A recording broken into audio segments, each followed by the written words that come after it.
What's up, everyone? Welcome into the Dear Miss Fantasy Show with me, your host, Tera Roberts. This is the official mailbag show for Player Profiler. It is Wednesday, December 11th, and we are live. So welcome to everyone tuning in. Would you believe it that probably 8 times out of 10 right before I start this show, I choke on whatever I'm drinking, whether that's water or tea, or in this case, a sparkling water. So yeah, fun. But before we dive into the topic of today, which is going to be veteran wide receivers that have pulled through for us in week 14 and whether or not we can trust them heading into the playoffs. And by the way, go ahead and drop any questions that you have. I'll be answering them in a second, of course, as we are live. But before I get to the questions, I did want to talk for a second about the breaking-ish news. Obviously, it's not breaking to you if you're listening right now, but just a couple of hours ago, we did get the official announcement that Bill Belichick has signed on to be the head coach for the University of North Carolina. So the Tar Heels, now Bill Belichick. And just kind of scrolling through Twitter, I saw like 5,000 jokes, right? And the big one that people are loving is the fact that they fired Mac Brown. They want to go presumably in a younger direction, people that can connect with these young players. And then they hire Bill Belichick, who is just literally like a year younger than Mac Brown. If I said Mac Jones, I apologize. I've been doing that all day. But Mac Brown out and Bill Belichick in. It is kind of funny. And then there's obviously the jokes about his girlfriend and whatnot being very young. But, you know, a university age student herself, so she can help him connect.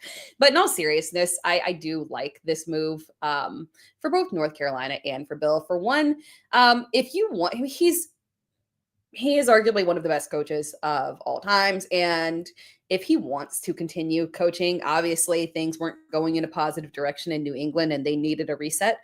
But if he wants to continue coaching, shoot for it, man. I mean, don't let the NFL hold you back. The fact that it's a reality that NFL teams don't want to hire him as a head coach. He obviously wants a certain level of control. NFL teams are going in more of the direction of they want the McVay coaching tree. They want the Shanahan coaching tree, right? They don't want this older era of head coach. It's shifting in a new direction. And Bill Belichick is just not the ideal head coach for the vast majority of NFL franchises. And that's okay. And if they don't want you, man, yeah, go to college. Go to college. Get yourself a team there. You're a premier head coach in an era. And this is why I feel like it can work out. I understand that he is old and this is new and recruiting, and it's just a different level of coaching that he hasn't had to do in a while. But in the age of NIL, obviously you want flash to your program, right? And Bill brings that.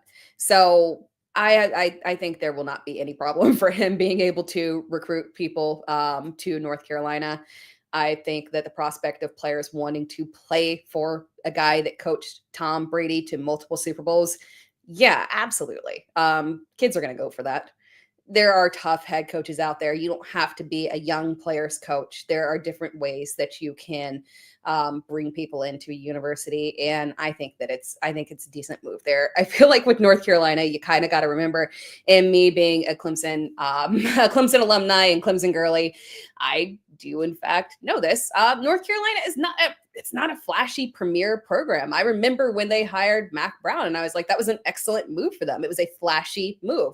It was a good recruiting move. This is a similar thing for them. So I don't hate it. You know, going out there and getting a top echelon head coach. Yeah, they could get some money, not a top echelon kind of potential head coach there. Get somebody, maybe, you know, push the program in a positive direction. But quite frankly, I don't hate this move for them just to do a general attention grab. Make it nice and flashy for them. So it's interesting. What's up to everyone in the chat? Hi, Derek. Hello to everyone over on TikTok as well. Before I dive into the topic, I do want to start answering some questions because you guys are dropping them, especially over on TikTok. So I don't want you guys sitting there and waiting for too long. Marvin Harrison Jr. or Jacobi Myers. Now that's 100% dependent on if we get Aiden O'Connell, and it sucks because that is a Monday night game. Believe it or not, I'm not entirely sure who thought Vegas as a primetime game was exactly what we wanted. This is where we need to be able to flex the Monday night games, but it is what it is. And we got this matchup here. And hopefully we get Aiden O'Connell back because he was showing a little bit of life, right? He is the better option that they have at quarterback. We know what Desmond Ridder is. It is what it is. And I do not want to play Jacobi Myers. I would drop him in rankings if it is Desmond Ridder who is that quarterback. It being a Monday night situation does make a little tricky. So pay attention there. If we get Aiden O'Connell, there's the possibility of him playing. If we get Aiden O'Connell, I would play Jacobi Myers over Marvin Harrison Jr. Otherwise, I would go the opposite direction. Highly disappointing. I know this is kind of a topic that's been beaten down into the weeds, so I won't dive super deep into it. But the usage of Marvin Harrison Jr., just very disappointing in general. The connection with Kyler Murray, I feel like they're too different. And I forget who I saw say this, and it made so much sense when they said it, and I wish I could credit them because I read it. This is not an original thought. Kyler Murray fits so much better with an improvising type of receiver. And that's no offense to Marvin Harrison Jr. He's an excellent receiver, highly technical. But Murray, the way that he operates in the pocket, you just need some money kind of out there, kind of similar to DeAndre Hopkins and why they connected so well, right? Maybe Marvin Harrison Jr. and Kyler can develop this connection over the offseason, I hope. As they continue to progress, because this is a long-term relationship that they're in. It's not changing anytime soon, so we just got to keep our fingers crossed on that one. Couple other questions here. Yeah, Marvin Harrison Jr. because of Jacobi Myers without the quarterback. How confident are you with Desmond Ridder? If he starts, I'm not. And the fact that Sincere McCormick has... And it's kind of like it's on the edge in terms of matchup for me. When I was, doing my rankings and looking at Sincere McCormick and his matchup, running backs have excelled. And I do think he can. He doesn't have receiving upside. That is the only issue that I feel like he would not need that little added caveat versus Atlanta here. But despite the fact that it's not an ideal matchup, I do feel like Vegas should be able to move the ball well against them and perhaps just kind of keep it on the ground and not make Desmond Ridder have to do too much. So that's why I'm a little bit worried about Jacobi Myers. And I just don't feel confident in the receiving core outside of Brock Bowers if Desmond Ridder is at quarterback this week. Flex 1, Pollard, Irving, Dowdell. Of course, the injury concerns. Yeah, and the injury concerns kind of make me nix Irving out of it immediately, which sucks because, a healthy Irving was literally a guarantee lock for a top 5 back. The streak that he was on once he finally kind of took over and pushed himself above Rachaad White was just so impressive. But given the fact that we do feel a little bit uncomfortable with him, because obviously, let's say that he doesn't practice this week and they clear him on Friday, or he's a game time decision and he does play, you just kind of worry after seeing last week in terms of, okay, he got out there, played a little bit, got hurt, came back in, just got hurt again. Like it was just kind of hectic. you hate to get into that same situation in the fantasy playoffs. So it comes down between Pollard and Dowdell for me. And I do have Tony Pollard ranked higher against Cincinnati, right?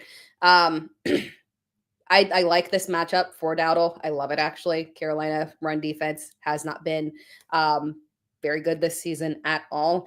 But I just lean towards Pollard, given the matchup, given that I feel like there should be a decent back and forth there between the two teams. And Cincinnati's defense has just been, boy, it has been another level of awful. So it's Tony Pollard that I would go with. And it was good to see him finally, because they had been playing these weird games that I didn't like, between, limiting his carries a little bit and bumping up the workload of Tajay Spears. And while I understand what they were trying to do in terms of limiting that overall workload on Tony Pollard, it just wasn't successful in terms of their entire run game. Just let Pollard get the majority of touches. And when he gets the majority of touches, he has been a fine lock for an RB2 with true RB1 upside. So that's my preference on that one. Tony Pollard. Good to see finally after last week going back to him as the heavy ball carrier there. Pick 2, Brian Thomas Jr. versus the Jets. Marvin Harrison Jr. versus the Patriots. Amari Cooper versus the Lions, and Adam Thielen versus the Cowboys. This is a good little group here. Right off the bat, the person that I oddly enough feel the most comfortable with, it is Adam Thielen. And the Cowboys defense has been a little bit more stout against the pass, but quite frankly, that does not concern me with Thielen. He is operating as the clear, wide receiver 1. And I actually, Adam Thielen is one of the people that I was going to talk about for us, as our main topic here. So we can also talk about Adam Thielen right after I answer this question. But, Adam Thielen is the one that I feel the most comfortable with. And then between Brian Thomas Jr., Marvin Harrison Jr., and Amari Cooper, it was good to see an uptick in Amari Cooper last week. I don't trust it because Amari Cooper is inconsistent to begin with.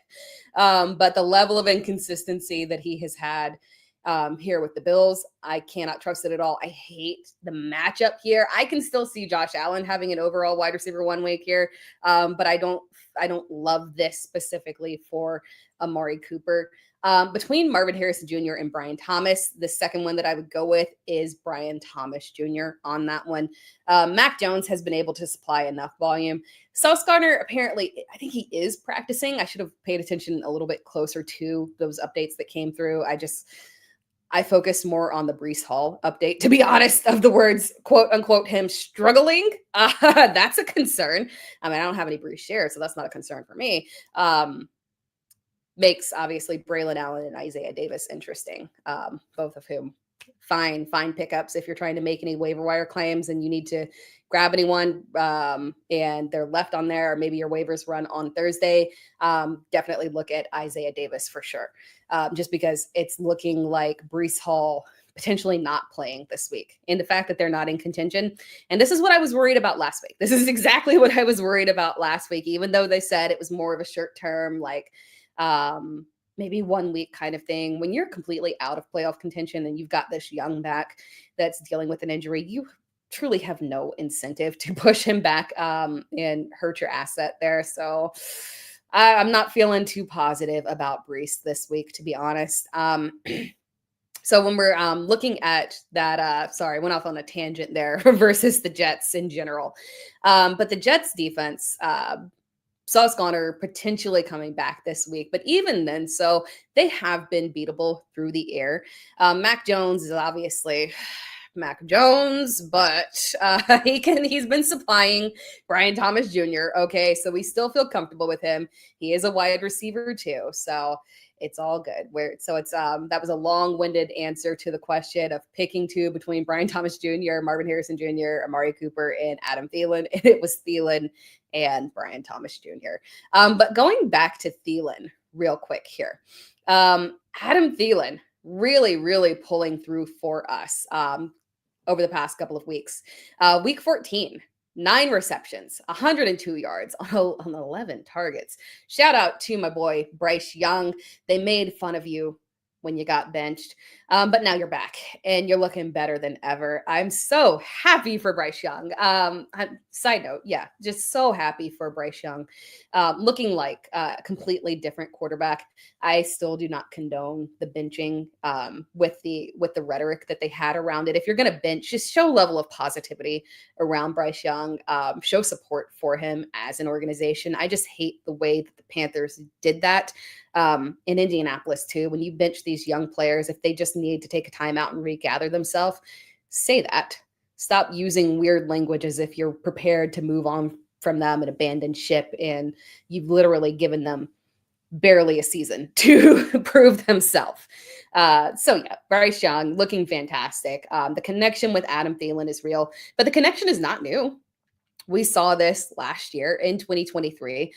He was the top target for Bryce Young, and he finished as a top 5 receiver 3 times before tailing off towards the end of the season, which does make sense because he was 33 then. He is 34 now. An older receiver can hold things together for a small period of time, but an entire season, it's just kind of tough to expect that out of a guy of Adam Thielen's age. I say that as someone who is roughly around that same age as Adam Thielen. And I know that I tire out towards the end of the NFL season too. So when you're looking at it that way, and you're looking at the fact that Thielen is coming in with these fresh legs, right? These fresh veteran legs. He is trustworthy. Bryce Young loves him. It makes sense, and especially considering the fact that Xavier Legette has obviously been dealing with the drops. And while there's confidence in him, and I'm sure that Bryce Young is not the type to look at him and, have no trust in him and not target him. But obviously Thielen is just the guy in the offense right now. The matchup doesn't scare me. Even rest of season, when we're looking at Adam Thielen, it's a favorable schedule to end here. So all we're asking is for 3 games, a continuance of 3 games out of Adam Thielen. I think it's very realistic. So Adam Thielen, rest of season, a veteran, especially for people in shallow leagues. They might have, if you're in a 10-team league with your family or something, that might be an option that you can turn to. And if not, if you're holding him on your bench and you're unsure about starting him, 100%, Adam Thielen is someone who is, I don't want to say must start territory right now, but we're talking about a guy who is a borderline wide receiver 2, an easy flex option, and volume will continue to go to him. So that is 100% something that you can turn to and feel comfortable with. And we love it, love it, love it rest of season here. Before we move on to our next topic, we are going to take a short break and hear a word from our sponsors.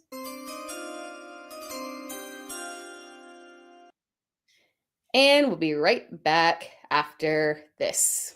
Oh, every week I'm answering these start-sit questions on Sunday morning. I go to the weekly rankings on playerprofiler.com just to make sure that my instincts are correct, and sometimes they're not. And guess what? More often than not, I go with the projections. You may not feel great about starting Daniel Jones or Wan'Dale Robinson, but the projections say, hey, that's the move. It may not feel right, but you use those projections to get it right. That's the power of the Player Profiler system. It's Evan Ringler, it's Bradley Stalder, it's Theo Greminger, of course, it's Billy Muzio making these rankings possible. The season rankings, so you know who to pick up, who to trade for. The dynasty rankings are part of this. The offensive line rankings from Dan Fornick, one of the best in the business. Then we get our cornerback rankings, which show which corners are matched up with which wide receivers. And now, in collaboration with the IDP show, we have IDP rankings. Did you know that? Did you? So go to playerprofiler.com. Use promo code PODFATHER. Get you 25% off the player rankings package right now at playerprofiler.com. Enjoy!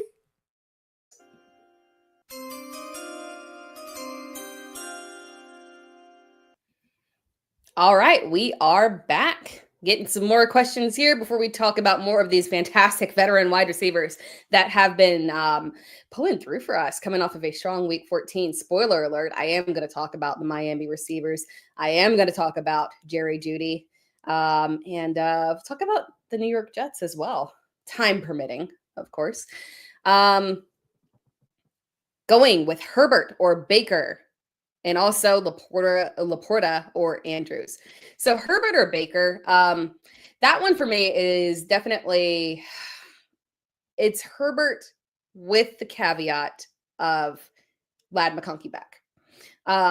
Herbert without Ladd McConkey, it's a tough situation, obviously. But Ladd McConkey practicing, we do expect him to be back. And realistically, it makes a lot of sense. He was more of a game time decision last week, and we kind of got that last minute scratch from him.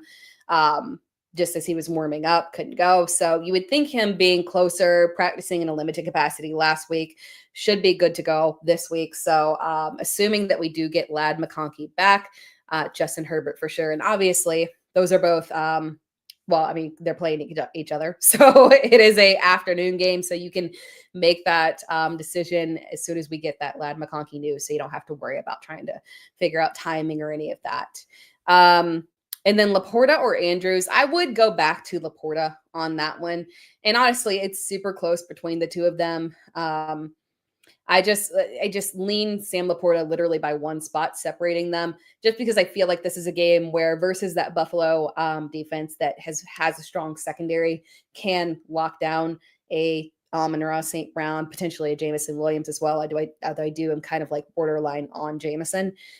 We could see more targets and specifically red zone targets to Sam LaPorta, because this will be a good back and forth here between Detroit and Buffalo, and a good opportunity for LaPorta to step up if any of those receivers are being locked down, especially when we consider the fact that Buffalo's run defense has struggled. Gibbs and Montgomery should absolutely dominate on the ground. So red zone opportunities should be very plentiful here for them. The questionable status on Herbert does make you nervous. It does. The good news is that, for the most part, you don't have to worry about making that decision on that one. I mean, unless you have a quarterback going on Thursday. But if you have a Brock Purdy, then I would play a Brock Purdy over Justin Herbert. That wouldn't, I advocate for that regardless. Right now, that is the direction that I would go. Stafford, not entirely sure I would go that direction. Stafford is a weird one where, given the amount of weapons that he has, top 10 quarterback from a fantasy perspective is always in play for him. But the matchup is kind of strange here with San Francisco, and it could go either direction, in my opinion. So unless you have Stafford and you have to make that choice, it's okay. We can just wait on the Herbert questionable tag. Wednesday questionable tags don't make me super nervous there. So plan for Herbert right now. Herbert or Murray? Herbert over Murray.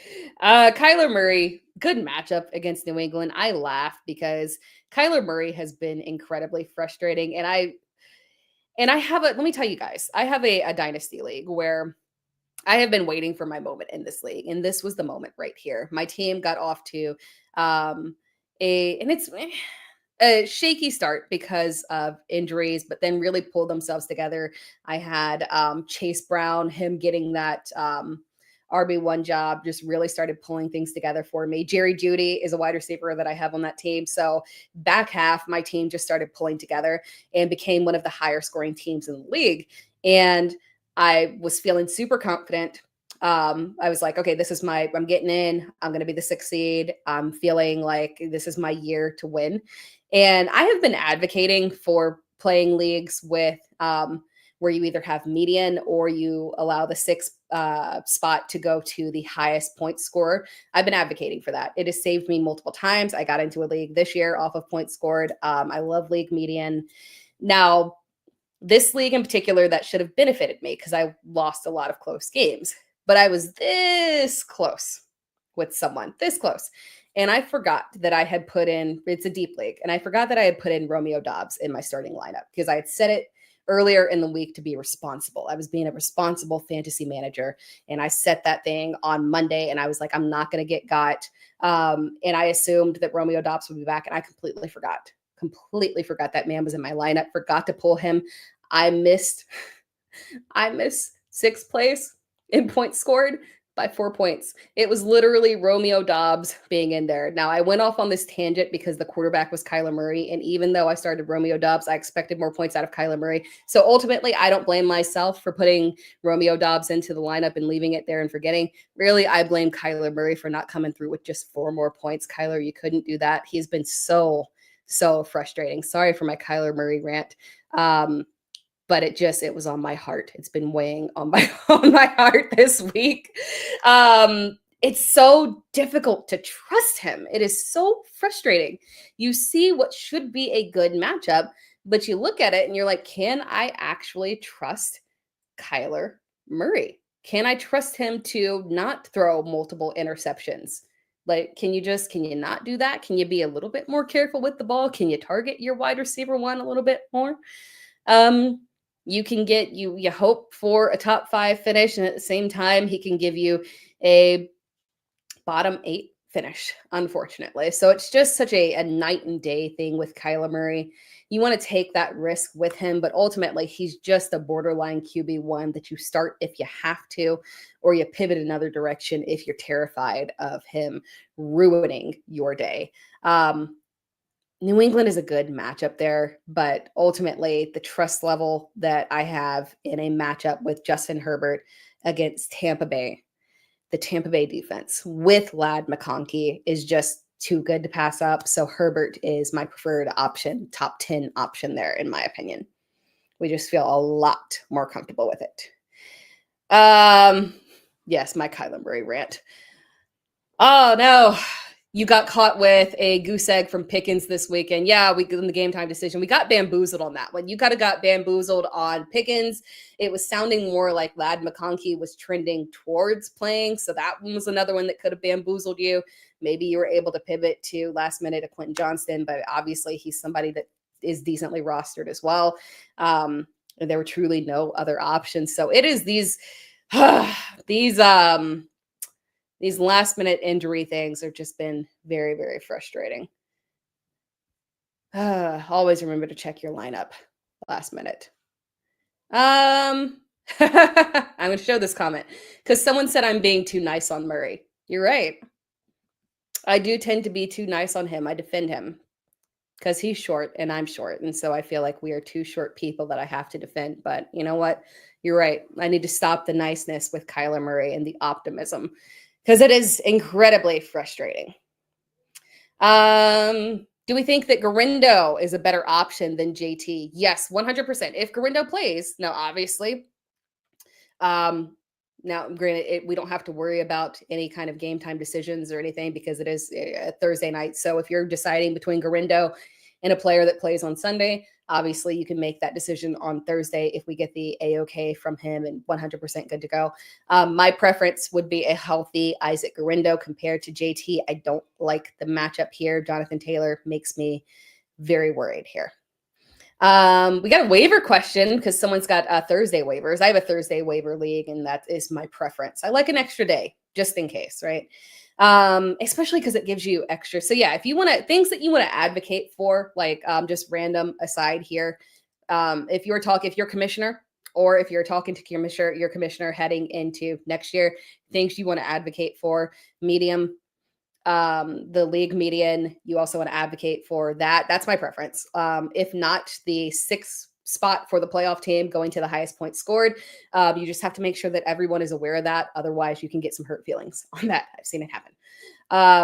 And then also waivers running on Thursday, or at the very least, like the Scott Fish Bowl, the waivers run on Wednesday at I think 1 p.m. or 2 p.m., one of those things. And I like that because obviously I remember Wednesday morning, like, oh my gosh, waivers just run in other leagues. And then I can go and make those waiver claims in the Scott Fish Bowl. So I appreciate the later waiver runs. I'm very tongue-tied this episode here. So the waiver question is, if I snag Thielen, start 2, JSN, Brian Thomas Jr., Thielen, and Waddle, who of the remaining 2 is more flex worthy? So the start 2 for me would be JSN and Thielen. It's close between Thielen and Brian Thomas Jr., but Thielen is the one that I feel more comfortable with in terms of volume and quarterback play, to be quite honest. Now, who is the more flex worthy option of the remaining 2? Obviously, Waddle has the higher ceiling, and Tua is on fire. And I'll pivot to talking about the Dolphins as well, because the Dolphins wide receivers coming through is another one of those veteran wide receivers finally kicking in the way that we want them to. We've seen strong performances recently from Waddle, but at the same time, we've also seen some struggle some struggle performances as well. I feel like he's a more volatile asset than Brian Thomas Jr. And the difference between their ceilings, while Waddle can get to a much, much higher level, it's uncommon, right? The realistic possibility of him getting there and Brian Thomas Jr., his points being decent enough versus the floor of Waddle. When you kind of like mesh that together, I do feel more comfortable with Brian Thomas Jr., even though that he waddled away, even though that ceiling is a lot higher. It's just a matter of how often he can get there. So I would go with JSN and Thielen as your starts, and then Brian Thomas Jr. as the flex. And I would just forego the potential 5 points from Waddle. But talking about Jaylen Waddle and Tyreek Hill, finally, Finally, we get a game where they both look fantastic, right? We had 10 receptions from Tyreek, 115 yards and a touchdown, 9 receptions, 99 yards for Waddle, which again, to that point, excellent game for him. That type of game, not that far off from a Brian Thomas type of game, not, somewhat, but not that much different in terms of fantasy points, just because the touchdown equity does lean more towards Brian Thomas. Waddle's ceiling is a lot higher than that. It's just that we've only seen it one time this year. But when we're looking at Tyreek Hill and Jaylen Waddle in general, really here is the trust level that we have with Tua moving forward. He has been fantastic on such a strong hot streak right here, to the point where I've got him as my QB6 on the week. He has finished as a top 10 quarterback for 4 weeks in a row, and he has done so against very mixed competition here. Obviously, Las Vegas, easy matchup. New England tends to lean a little bit easier. Green Bay is not an easy matchup. He had 25 fantasy points in that matchup. And then the strong performance against the Jets last week was something that I also leaned into on that one. We had Sauce Gardner out, but still at the same time, generally tough defense and talent as well. But Tua has been really clicking on all cylinders. And Tyreek is the one between the two, him and Jaylen Waddle, that just feels like he's finally emerged to a point where we trust on a regular basis that we're going to get a strong performance out of him. The touchdowns have been coming for him. He's been thriving. It's turned from the only receiving option being Devon Achane, the only one that was thriving. And now we've got both Hill and Waddle popping in the exact same week here. And Tyreek Hill has had 3 touchdowns, had 3 touchdowns in the past 4 games heading into the week. I do feel like moving forward, looking at the remaining schedule, it's intriguing, right? It's Houston, San Francisco, and Cleveland. Houston's defense, interestingly enough, has pulled through when they had Azeez Al-Shaair come back from injury. Now we don't have him anymore. You have to figure that the defense is going to roll back. I mean, that's kind of what we saw last week when the defense just kind of looked a hot mess after he went out. Or the week prior, on that one, week prior. But looking at him in the suspension, not a bad matchup, in my opinion. San Francisco's defense, tougher, but still manageable. And then Cleveland, week 17, is the only kind of matchup and potential issue that I have, red flag issue for Tua, Tyreek, and Waddle, just because it is at Cleveland. More than likely, you get some kind of weather game there. We know how Tua is in weather games, although he did pull through in the cold against Green Bay, so that was good to see, although they did not win the game from a fantasy perspective. There was no issue. So that's the only thing, is that we do have that potential weather game here. I'll take some more questions here. Jumping back to the live Q&A. Adams, Nico, Nabers, Ridley, Shakir, need 3 standard scoring. Standard scoring does make it more interesting. That makes me a little bit fearful of Nabers. To be honest, I lean Adams, Nico, and Ridley on that one. You hate to not go with Nabers, but obviously we've got Tommy DeVito. What is the quarterback situation there? It doesn't matter if it's Drew Lock or Tommy DeVito. Did Drew look good-ish last week? I don't know. But we've got Tommy DeVito this week. Touchdown-wise, I don't feel super positive about it. It's not a good matchup for the run either, so we would be asking Tommy DeVito to do a lot, since being able to lean aggressively on Tyrone Tracy Jr. doesn't feel like it will be the most productive. Well, they're going to do it, right? Just because that's the best path forward for them, but it's not a good matchup for that. So Nabers, I feel just a little bit uncomfortable with. So it's Adams, Nico, and Ridley that I would go with, because I love Ridley's matchup, and Helter Skelter, Will Levis, come through for us in this matchup, please. Purdy or Kyler, go with Purdy for sure. Jennings or Nabers, go with. If it's full PPR, I'm okay with going with Nabers on this one. I am going to double check on my right now. Where do I have Nabers ranked? Oh my gosh. I have Nabers ranked one spot ahead of Jennings. It's a good matchup in theory for the pass, but I just don't trust DeVito. But I would go with Nabers on that one, just like by a smidge. Dowdell or Guerendo at flex. For you, I would, if Guerendo was healthy, I could lean 100% the Guerendo way. But given the fact that he's dealing with an injury, even if he played, we could see a reduced workload on that one. So Dowdell is the one that I feel more comfortable with. Knicks or Tua? I do have Tua higher. Let me double check. I do have Tua higher, I believe. Knicks I have at QB8 and Tua is at QB6 for me. That one I feel really good about. Bucky or Keenan Allen? Oh, thank you for the TikTok cap. Thank you. Bucky or Keenan Allen? Keenan Allen's performance last week was wildly underwhelming and kind of surprising given the fact that he had two strong performances in a row.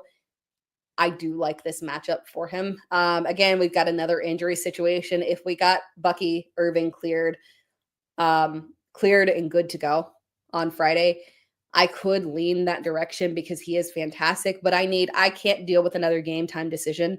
I can't trust it because he's extremely banged up. And because they have so many running backs, they can just, I know everybody feels a certain type of way about Rachaad White, but because they have the ability to pivot to Rachaad White and he can be perfectly fine and have an excellent game, and they've got Sean Tucker that has talent as well. If Bucky gets hurt, again, you get caught in a situation where he might not come back. So quite frankly, I don't mind going with Keenan Allen over Bucky if it is a game time decision. If he's cleared early, Bucky is my clear preference on that one. Just bear in mind that Keenan Allen in this matchup a couple of weeks ago did have an excellent game. It was the 2-touchdown game for him. So I am kind of low-key into Keenan Allen this week. Stafford or Goff. I did this one earlier. It is Goff that I prefer on this one, just because even though it is a terrible matchup, I do think it's a decent back and forth. I think that the points potential is a lot higher in this one than it is for that matchup between the Rams and the 49ers. So I do lean Goff on that one. Mooney, DK, or Keenan Allen, need one. It's Mooney for me. And it's close between Mooney and Keenan Allen, quite frankly. DK makes me uncomfortable. He's clearly not the wide receiver one there. JSN is dominating. The floor has been just middling and the ceiling has been middling too. So DK is just kind of for me. I like the matchup for Mooney. So Mooney is the one that I lean towards on that one. Reed or Collins? Collins for sure. I'm not comfortable with CJ Stroud, to be frank, but I'm still comfortable with Nico Collins. Would you play Raiders Sincere McCormick over the San Francisco running backs? Yes, I would. And here's the reason why. Now, granted, again, caveat. If we have Isaac Guerendo cleared and he is not limited and good to go, I trust Guerendo. I would play Guerendo over McCormick. But let's say that that's not the scenario. Let's say that Guerendo is out and Patrick Taylor is the lead back. I don't have any evidence. Now, granted, the system is fantastic, and I'm confident that anyone that runs in San Francisco system has RB1 upside. But it's easier to be confident in that when it is somebody like a Jordan Mason, who we have seen perform well before. It's easier with a Isaac Guerendo, who, while we hadn't seen him perform before, we had at least previews of him in preseason, right? We were very familiar with him as a rookie coming off of his performance in college. You know, he was the one in the combine that had the outrageous RAS score and everybody was just in love. So it's easier to buy into that because we know the talent is there. When I look at Patrick Taylor, I'm just like, oh man, I don't know. It's possible that you could have more of a committee approach rather than Shanahan saying, I feel 100% comfortable with Patrick Taylor carrying the ball 20 plus times. So when you look at it that way, because there's not that same, I don't have that same level of comfort in the running backs behind Guerendo, I just don't. I would go with Sincere McCormick over the leftover options. I hate to call them leftovers. But they are fourth and fifth and sixth string and practice squad kind of guys. So it does make it a little bit shaky. We will see. If we get no Isaac Guerendo, we will in fact see we'll see how good that system is. Right? Let's answer some more questions here. Oh, I want to show this comment right here from Trone Force because I love this. I love this. Let me read this clearly. From 2-5 to 9-5 with a playoff bye. Excellent. Currently roster the Broncos D and picked up the Colts defense for their matchups week 16 and 17. Would you take a chance with the Colts or play at the Broncos? I would play the Broncos. Me personally, I am playing the Broncos this week. Let me actually look at my defensive rankings right now. I do still feel more comfortable with the Broncos defense on here. I know I'm higher than consensus. They're my number one defense this week. I wanted to look at consensus because I factually know that I am higher on them. They're still fourth. And some of that bias, in my opinion, is kind of showing through there. Just because while I love Anthony Richardson, the possibility of turnovers does strongly exist here. And I don't feel like this is a matchup where Jonathan Taylor will just run all over them because contrary to earlier in the season, the Broncos run defense has really pulled itself together. So there is just no easy way to attack them. I still think that while I'm not like Anthony Richardson is still a very stream worthy option, the Broncos defense is still excellent right here. So I would go with Broncos defense this week. I am doing that in one league. And congratulations to you again. Love to see it. I love those back half surges. They make you so happy.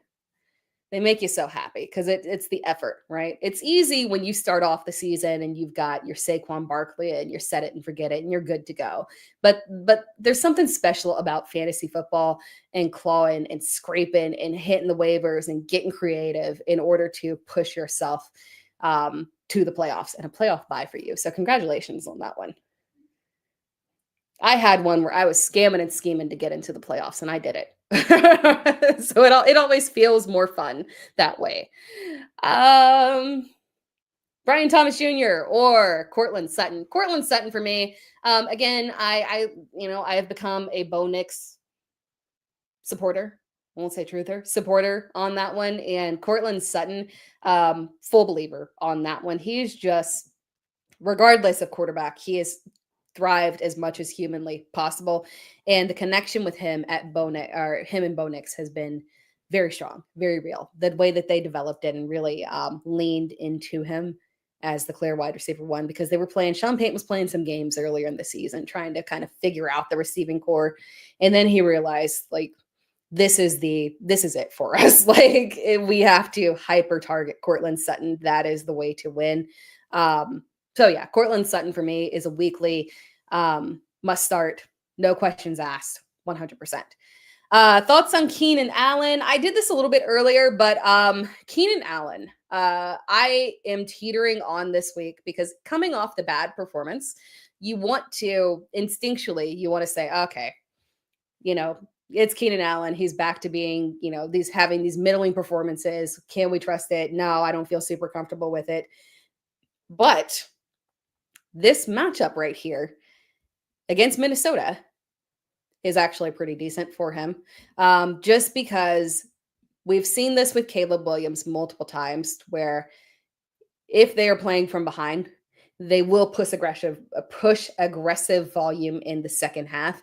And we saw that 3 weeks ago in the matchup with Minnesota, where they were on the struggle bus. But Keenan Allen had that. No, that was the 1 touchdown game. The 2 touchdown game was against Detroit. But Keenan Allen had 15 targets, 9 receptions, and a touchdown against Minnesota last time for the wide receiver 6 overall finish.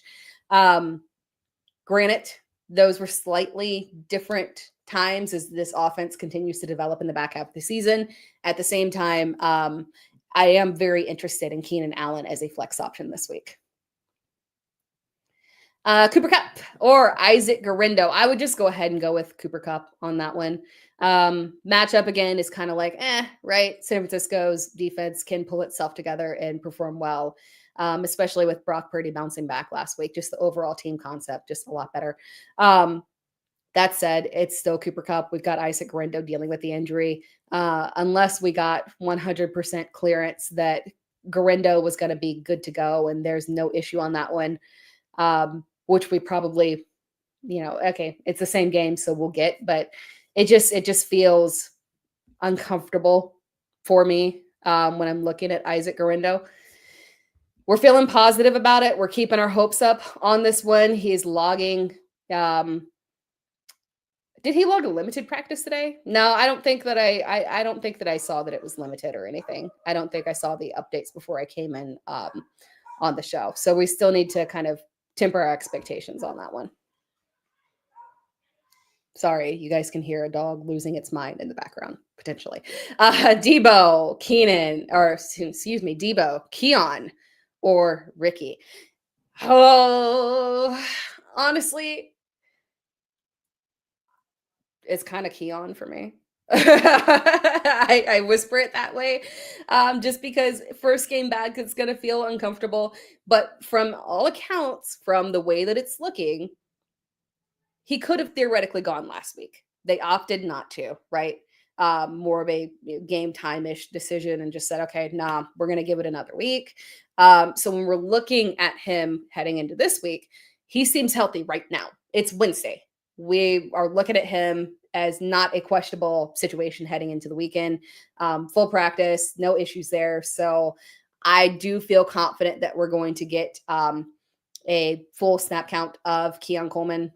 And while Amari Cooper, his participation in there and the uptick in volume does make things a little bit shaky, obviously Shakir has been fantastic as well. I do prefer Keon as the more stable option compared to Debo, who's just been a hot mess and complaining and a little bit whiny and just not looking like himself. And Ricky, who unfortunately is more of a Hail Mary there. I will say this, every time I talk about Debo, I will say this because I saw a lot of these comments today, particularly on TikTok with some videos about Debo Samuel. I will say this. For every ounce of awful he has been this year, do not be shocked if he is a top 10 receiver next year. Because if you kind of look at Debo, he fades in and out and in and out and in and out. And it's going to be a situation, I feel this in my gut, and I'm almost kind of willing to hang my hat on it in 2024 for a 2025 early prediction that Debo Samuel is going to drop in rankings, and he's going to be someone that we really want to target in mid rounds and could be, and I hate to say league winning because everyone says league winning, but look, I think next year is going to be a bounce back year for Debo Samuel. Everyone is going to write him off as washed, too old, banged up, gained too much weight, looking thick out there. But could bounce back next year, especially with Ricky being there as well. That's going to raise questions in terms of whether or not they push Ricky into a more prominent role next year. So it's just going to really give us a nice value on Debo Samuel. Just right off the bat, I literally think like as soon as Best Ball starts drafting, I'm probably going to take a stupid amount of Debo Samuel. I'm not going to lie on that one. Fun question. Oh, thank you on this one. Someone mentioned the FC Eliminator this year. They are definitely a fun and unique way to play fantasy football. I think this is the maybe third year I've done it. We'll definitely do it again next year. So just heads up to anyone. FCE Eliminators. If you follow me on Twitter, whenever the drafts start happening next year, they're fun best ball tournaments. Basically, you don't have to do anything. You draft your team. It's interesting formats and very unique a drafting experience there. So thank you. We'll probably be doing one next year. It is for charity. It's for charity. Another fun question here. If you were yogurt, would you be fruit at the bottom or all mixed up? I would be all mixed up for sure. For sure. I prefer an all mixed up situation, well integrated into the entire yogurt. So yes, if I were a yogurt, I would definitely be all mixed up for sure.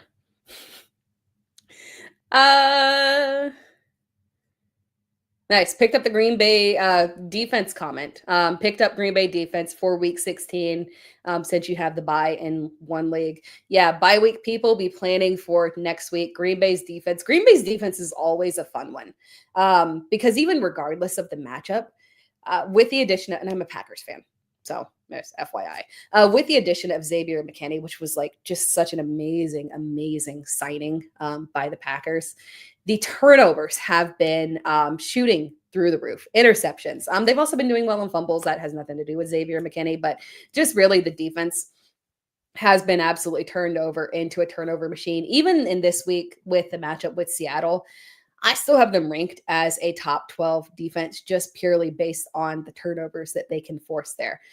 So next week for sure against Minnesota, could be a very strong week for them. Or it's not Minnesota, against New Orleans could be a very strong week for them. They play Minnesota in week 17, which will be interesting. It's at Minnesota. If it were at Green Bay, I might feel it a little bit more. But yeah, excellent streaming option for week 16 for sure. Sit one, Tyreek, Evans, Ladd, Scary Terry. Oh my God, that's awful. Tyreek, Evans, Ladd, and Scary Terry. I would have to go ahead and sit Ladd on that one, purely based off the injury risk on that one. If you've got other healthy players, just go that direction. I also do right now have all of those guys ranked higher than Ladd. Terry and Evans are top 10 quarterbacks for me. Or wide receivers for me. Obviously, Tyreek is a top 5 quarterback for me this week. I like the matchup with Houston. So yeah, just go ahead and sit Ladd on that one.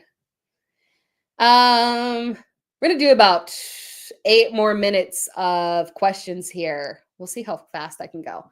By the way, I see the follows. Thank you so much for the follows. I appreciate it. Murray, Knicks, or Mahomes. It would be Knicks for me. Nabers or T. T for sure. Do we worry about AJ Brown, or we hope that the offense starts to get the passing game going? This matchup is a wee bit concerning for me. Philadelphia versus Pittsburgh reads as an under, right? It reads as an under, and especially when we're looking at Pittsburgh, who is not going to be pushing a lot of offense in general, with George Pickens likely being out here. Yeah, AJ Brown is still a guy that we have to start. A start your studs situation. He's a top 10 option still this week, even though the matchup is not ideal. We worry a little bit, but there's nothing we can do about that because it's still him. Reed, Hopkins, or Tracy. I would still stick it out with Jayden Reed on this one. I know it has been frustrating, and quite frankly, he has dropped back significantly in the rankings. Seattle's secondary can be beaten. They've pulled it together recently, but I do feel like it's still a decent matchup for Jordan Love and Jayden Reed, and really Tucker Kraft. This is when it feels like another Tucker Kraft touchdown week here. Jayden Reed is frustrating, 100%. Very frustrating player. The inconsistency in terms of targets is irritating.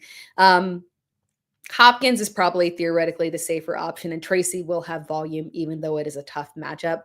But the ceiling play there is definitely Jayden Reed, and I am willing to risk it with him.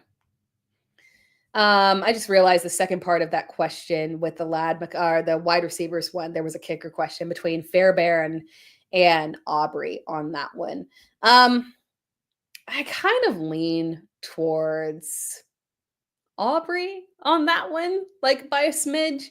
And it's tough because I do feel like there is potential for a lot more field goal opportunities in that matchup for Houston and Miami. But at the same time, Dallas and Carolina has sneaky back and forth opportunity as well, just because of the way that Carolina's offense has been playing, and Chuba Hubbard being Chuba Hubbard as he is. I still think that Brandon Aubrey is the better bet to go with, but it's close. I would still go with Aubrey on that one.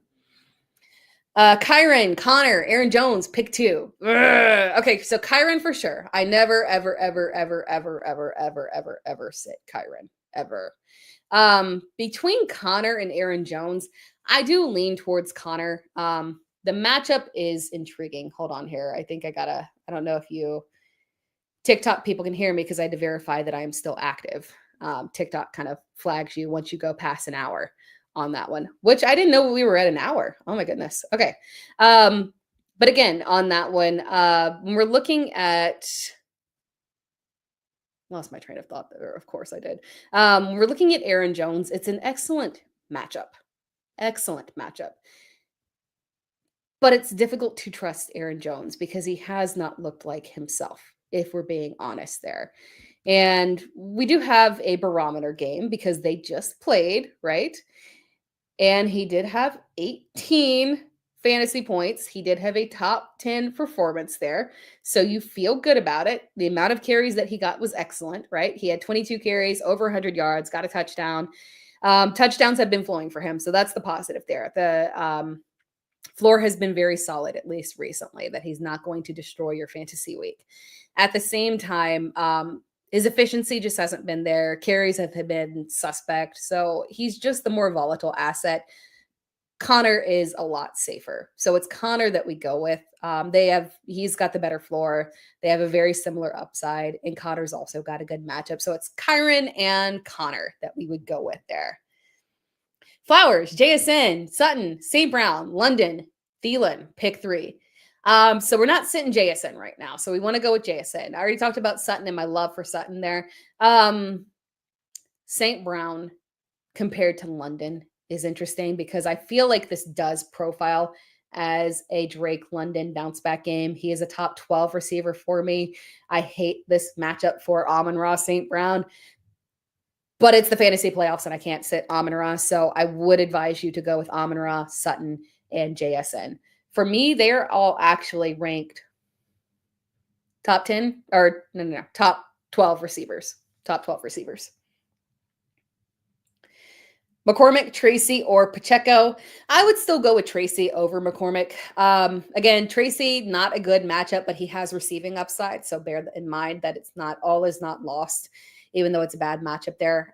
So volume has been in his favor. So I still lean Tracy on that one. DJ Moore, Aaron Jones, Malik Nabers at flex. My trust level with DJ Moore, it's still lower than it should be. I do trust Malik Nabers a little bit more on that one, or you could go with Aaron Jones as the safer floor option. Volume favoring Nabers, I'm okay with it. So I can still lean towards Malik Nabers on that one. Addison, Nabers, or Cook and flex. It's still got to be Cook on that one, and I get how you're feeling, given the matchup against Detroit is not ideal, and the fact that we are coming off a performance where the man had like 3 fantasy points. Was it like 3 fantasy points? Yeah, 3 less than 5 fantasy points there, unfortunately. And that's scary, right? But prior to that, he was a top 10 back in even difficult matchups, right? So top 10 back against Kansas City. That's a difficult matchup. Top 10 back against San Francisco. I think they were dealing with injuries, but still generally a difficult matchup there. I trust him against Detroit. I would go with James Cook. I'm not going to pivot away from him on that one. And quite frankly, with Detroit's defense, we have seen elite running backs do well against them. It's not a complete no-go, right? And for my purposes, I do see James Cook as an elite running back, so I can trust him against Detroit. Stu, a few more questions here, and then we're going to close it out. DK, Debo, Adunze, JMO, or Downs. That one is rough. I'm not going to lie to you on that one. I kind of, because we got Downs with the injury situation, but also I don't like that matchup for Indianapolis receivers in general. So we're kind of going to nix Downs out of that one. Between DK, Debo, Adunze, and Jameson, I kind of feel like this is a decent Jameson bounce back game here. I lean towards DK. Oh, wait, I don't know. Sorry. If you're going with one, I would still go with DK. In my mind, I was answering for multiple questions. If there were the order I would have them in would be DK, Jameson, Adunze, and Debo. And then we're nixing Downs out. Should I go with Marvin Harrison Jr., Ramondre, or Josh Downs? I would go with I would go for Ramondre. Rico, Jacobi, Keenan at flex this week. Rico is who I would go with for sure. Rico was the much safer option. Jacobi is dependent on Aiden O'Connell being able to play. That's a Monday night game. It just is uncomfortable, right? And then Keenan Allen does have high upside, and I'm interested in him in this matchup, but it is a little bit shakier in terms of his reliability there. Ooh, I like this one. I'm going to show this one. 16 teams, deep fantasy league, last playoff spot in your PPR league, starting McLeod and McCormick to make up for last week. I think, I think that McLeod also, I've got him a little bit higher in rankings this week because I like the matchup there. And this is also a solid opportunity for McCormick. So I think you'll be fine this week. Do we see Downs and Tillman as being viable plays after their injuries? Downs, I would say yes, if it wasn't for the matchup. The matchup does make me uncomfortable here. Just because, again, like it can go either way in terms of the tougher coverage. And I don't know how comfortable I feel with Downs or any of the receiving options this week. Tillman coming back from the concussion, yes, just because that's not going to affect performance, generally speaking. And the only worry that I have with Tillman is his level of production versus Jerry Jeudy.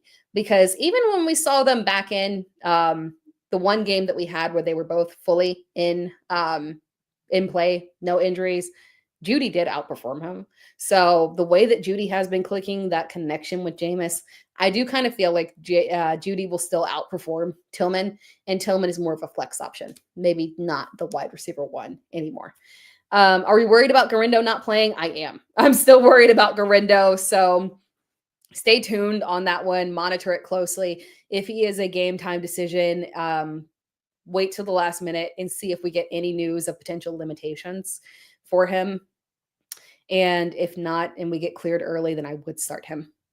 And then Kenneth Walker still up in the air. Yeah, Kenneth Walker, it doesn't look good, in my opinion.